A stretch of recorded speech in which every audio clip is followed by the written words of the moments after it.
د هیلو وړانګه رادیويي ډرامه د ټولو د کامیابی او خوشحالۍ ملګری.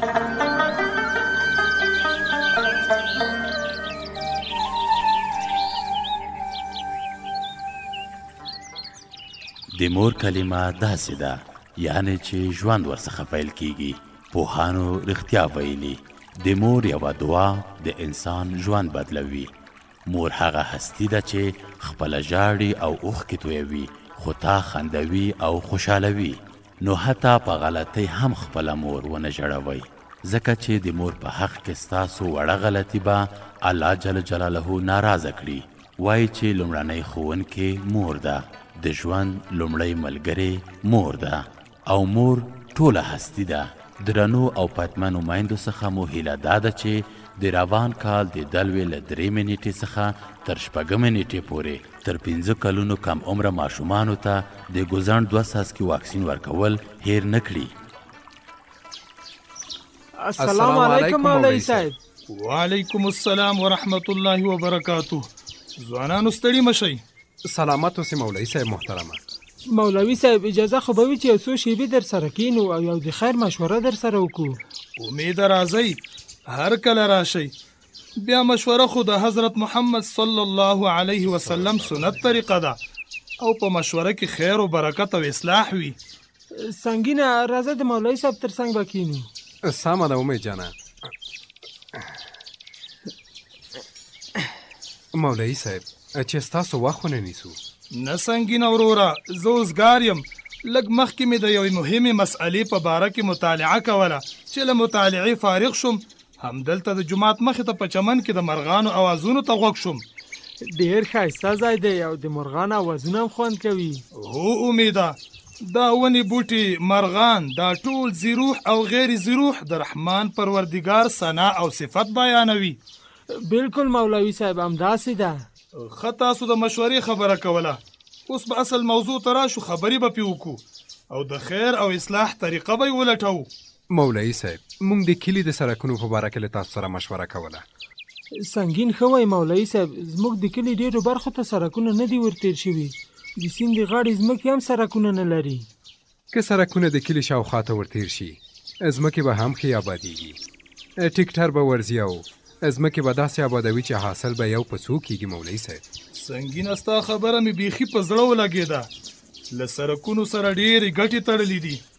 دهقانان به خپل حاصلات په اسانۍ سره بازارونو ته رسولی شي. د خلکو په کارونو کې به اساني هم راشي. همداسې ده. ښه نو په دې برخه کې ستاسو مشوره څه ده چې زه څه خدمت کولی شم؟ زموږ مقصد دا دی چې تاسو د دین عالم یاست او کلیوال تل د خیر کار ته رابولئ. که مهرباني وکړئ چې کلیوال د سړکونو په خیر او برکت وپوهوئ او د سړکونو جوړولو ته یې راوهڅوئ. دا کار به ولې نه کوم؟ دا خو د خیر او ثواب کار دی. زه ستاسو نه مننه کوم چې د خیر او ثواب په کار کې مو در شریک کړم. مولوي صاحب الله دې عزتمن لره چې زموږ د خلکو زړونه او ذهنونه روښانوي او د خیر لارې چارې راښیي. الله عظیم الشان دې ستاسو په شان د خیر او د جامعې د اصلاح لپاره ځوانان ډیر ولري.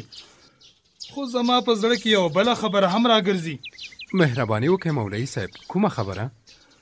زه وایم چې دا خبر د کلي له نورو مشرانو سره هم شریکه کوي چې د هغوی مرسته هم را سره وي او کلیوال حشر ته راوبولي. هغه د چا خبره غوړي به لا غوړ شي. هو رښتیا وبښئ مولوي صاحب، یوه ډیره مهمه خبره را یاده شوه. د دلوې میاشتې له 3 نیټې څخه تر 6 پورې کور په کور د ګوزن د واکسین کمپاین پیلیږي. ما ویل که کلیوال خبر کړي چې ټول خپل ماشومانو ته واکسین وکړي او هیڅوک هم ترې پاتې نشي. اوهو چنار ګله د ژرندې ګله، السلام علیکم. وعلیکم السلام. وایم کور دې لغلی ډک شه عاشقه، څنګه داسې په څنګ رانه تېرېږي؟ په څنګ ځکه تېرېږم چې ډېر ضروري کار لرم. ما وایي که نږدې درشم بیا مې په عذابوې او راته وایي چې راځه کښېنه مجلس راته وکړه. اوس هم نه پرېږدم، را وګرځه کور دې لغلی ډک شه. د خوشحالۍ او اتڼ وسله دې هم تر څنګ پټه نیولې ده. نه نه له کاره به مې نه باسې، 100,000 کارونه راته پراته دي. ته خو وزګار خېلې، په ما به غرض نه لرې. هو ګوره په خپله خوښه را وګرځه، وایم کور دې له غلی ډک شه. ډول در سره دی، یوه پنجه ډول راته ووکه، بیا نو چاک چیرې ځې په مخه دې ګلونه. یاره چنارګله نن د ډول وهلو ته نه یم وزګار، ځم د کلي میدانۍ ته. د کلي په میدانۍ کې څه ګلونه کرې؟ د کلي په میدانۍ کې ډول وهم او کلیوال د خیر له کاره خبروم. د څه شي د خیر کار یادوي؟ کور دې له غلۍ ډک شه، خو ما هم پې خبر که. ګوره و چنارګله چې ځان خبروي بیا نو د کلي میدانۍ ته راشه، ډول به واورې او په هر څه به ځان خبر کې. دومره ناز و نخرې مه کوه، وایم کور دې له غلۍ ډک شه. که راو نه ګرځېدې په زور دې راګرځومه. راوګرځېږه، ای په زور دې راګرځومه.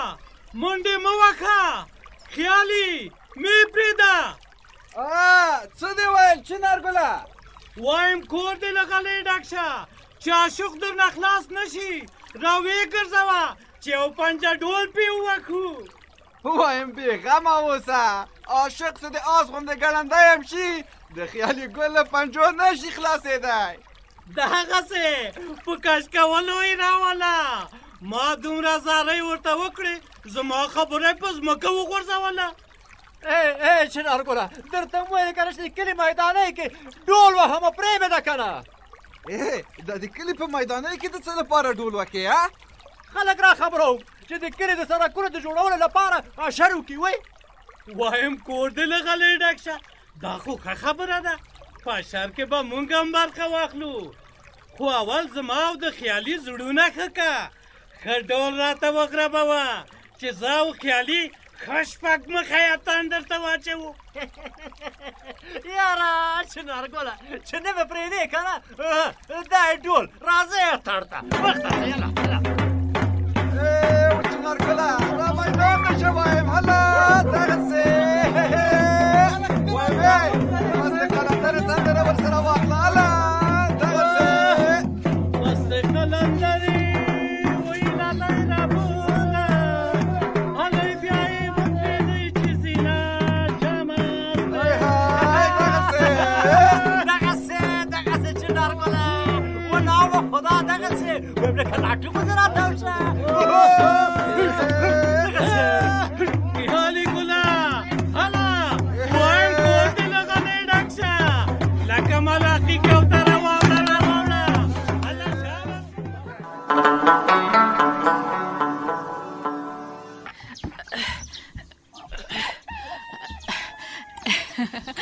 ملالۍ ته څه شی مینځې؟ واړه واړه شالونه، واړه واړه کمیسونه او واړه واړه جاکټونه. د څه شي واړه شالونه، واړه کمیسونه او واړه جاکټونه؟ د نانځکو. ما وایي چې نانځکې به مې ښکلې ښکاري او رانه خوشحاله به شي. نو نانځکې کله کله درنه خفه کېږي؟ هو خود رانه خفه کېږي. په څه شي درنه خفه کېږي؟ چې جامې او شالونه یې خیرن شي، چې دوی په خاورو کې رانه سپېرې شي. ښه بیا خو یې نو ښې ساته چې تل درنه خوشحاله یي. هو خود یې ښې ساتم، زما ساعت هم ورسره تېر وي. نانځکې دې څه نومیږي؟ ډېر ښکلي نومونه یې دي. یوه بدر جماله، بله ګلاندامه، بله لیلا. چې چېرته ښکلي نومونه دي دا په خپلو نانځکو ایښي دي. لکه چې پلار دې راغی. هو هغه دې پلار مې راغی. پلاره ستړی مه شئ. ښه ده چې لورې، الله دې په برکت لره. امین. د ملالۍ پلاره ستړی مه شې. خیر به سي، خدای دې مخ واروه. ملالۍ لورې پلاره څه دې ویل؟ پلار دې جار شه، ته یو ځل ما ته راشه چې په سر د لاسونه راتېر کړم او ودې نازوم. ښه ده پلاره. ملالۍ بیا څه خدمت کړی دی چې نازوې؟ صدیقې ته غوږ کېږده، دا د څه شي غږ دی؟ دا خو په کلي کې ډول وهل کېږي. ته خبره یې چې دا ډول ولې وهل کېږي؟ نه نو څه خبره یم؟ دا ډول د اشر ډول دی. نو اشر یې د څه لپاره کړی دی؟ ټول ځوانان او کلیوال ورغلي دي، سنګین هم ورغلی دی او ټول په یوه اتفاق په اشر کې لګیا دي. ښه نو په دې کې د ملالۍ خبره تا څنګه راواخیسته؟ کلیوالو نیت کړی چې د کلي هرې برخې ته به سړکونه ورتېروي او دا هم د ملالۍ له برکته. دا ټول د اشر کار د ملالۍ د هغې رسامۍ نتیجه ده چې د کلي رسم یې ایستلی و او د کلي هرې برخې ته یې سرکونه ورتېر کړي وو. ښه نو کلیوالو زما رسم خوښ کړی و؟ اوهو ډېر یې خوښ کړی و. ویلي وو چې د دې رسم غوندې به د کلي هر ځای ته سرکونه ورتېروو. دا خو نو بیا ملالۍ په دې ارزي چې ونازوله شي. کلیوال وایي چې د کلي هرې برخې ته سرکونه ورتېر شي ځمکې به ښې آبادېږي، حاصل به یې بازارونو ته ځي او کلیوالو ته به د ګټې وټې طریقې جوړې شي.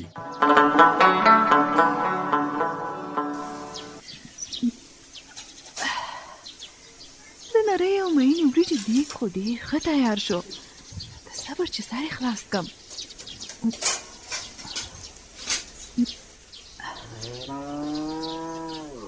واه واه، نام خدای دې وي، وریجې ډېرې ښې پخې شوي دي. څومره خوږه خوشبويي ده. اوهو، نام خدای دې وي، نن خو دا ټول کور د مینو وریجو وږمو نیولی دی. ګوړه ګوړه وایه، خوله به دې خوږه وي. مینې وریجې له کومه شوې؟ هماغه پروني شلغم مې تاودې کړي دي. ګوره پلوشې، هسې به مې اشتیا نه سوځی. د شلغم او د مینو وریجو د وږمو د ځمکې او اسمان فرق وي. ښه چې داسې ده نو راځه لاسونه دې ومینځه، زه به وریجې راوړم. ښه راواچوه اوبه. نیسه لاسونه، دا صابون هم در واخله، زه به ګرمې اوبه در واچوم. سمه ده. زه به د صفیې په سر دسترخوان هوار کړم، بیا به وریجې راوړم. وایم بیخي مې خوښه ده، خو بلا یې مه تر مخې کوه. زر یې راوړه چې پرونۍ لوږه مې ملا په زړه کې ده. ښه ده چې پرونۍ لوږه دې په زړه کې ده. نن به نو نرۍ او مینې وریجې ډېرې ښې در ولګېږي. توکل په خدای، وبه ګورو چې څنګه دې پخې کړي دي. هو وبه یې ګورې، خو ډېر احتیاط به کوې، هسې نه چې یا ګوتې او یا هم ژبه دې ورسره وخوري. دومره نو د خپل پخلي صفت راته مه کوه. د ځان او پخلي صفت نه درته کوم، خو تا ویل چې ډېر وږی یم. ما ویلې ډېرې لوږې به ژبه یا ګوتې ورسره وخوري. ته زر وریجې راوړه، زما د ګوتو او ژبې غم مه کوه. لږ صبر کوه، د صبر میوه خوږه وي. دا د وریجې د مخې ته ایښې دي، بسم الله کوه، دارو یې که نو په خیر. یاره پلوشې، چې دا دې څومره خوندورې پخې کړي دي، چې دا به ستا د پخلي کمال وي او که وریجې به ښې وریجې وي. نه پوهېږم چې زما د پخلي کمال به څومره وي، خو وریجې په رښتیا ښې وریجې وي. یاره زه خو وایم چې هم وریجې ښې وریجې دي، هم ستا د لاس پخلی خوندور دی. وایم کور دې وران سړیه، چې په ټول عمر کې میله ده، یو ځل د ځان صفت در نه واورېده. خو ته هره ورځ ښه خواړه راته پخوه، زه به دې هره ورځ صفت کوم. نو ته چې د دنیا په کار کې ګوتې نه خړوې، ښه خواړه به له کومه شي؟ که د خپلې ځمکې خدمت وکړې، زموږ به د نورو خلکو غوندې هر څه پر ایمانه وي. ولې کار نه کوم؟ دا نن دومره ستړی شوم چې مه کوه پوښتنه. نن په څه شي کې ستړی شوې؟ د کلي په اشر کې د کلي شاوخوا سړکونه تېرېږي، لاسونه مې پولۍ پولۍ شو. وایم شکر چې دا د خیر په کار کې خو دې برخه اخیستې، خدای دې اجرونه درکړي. یاره که رښتیا را باندې وای، دې مینو وریجو خو ډېره مزه وکړه. خو زه نه پوهېږم چې دا مینې وریجې به زمونږ کور ته له کومه راغلي وي. وایم قدمونه دې بختور وي. نن زه دومره وایم چې په لیکلو مې د قلم رنګ خلاص شو، ځکه چې د مور د مینې داستان دومره لوی و. درنو میندو، د دلوې له 3 نیټې څخه تر 6 پورې د ګوزن د واکسیناتوران ستاسو کلي ته درځي. تر 5 کلونو پورې ماشومانو ته مو په خوله کې د 2 قطرو واکسین څڅول هیر نشي. بیا سره وینو، روغ رمټ او په امن کې اوسئ.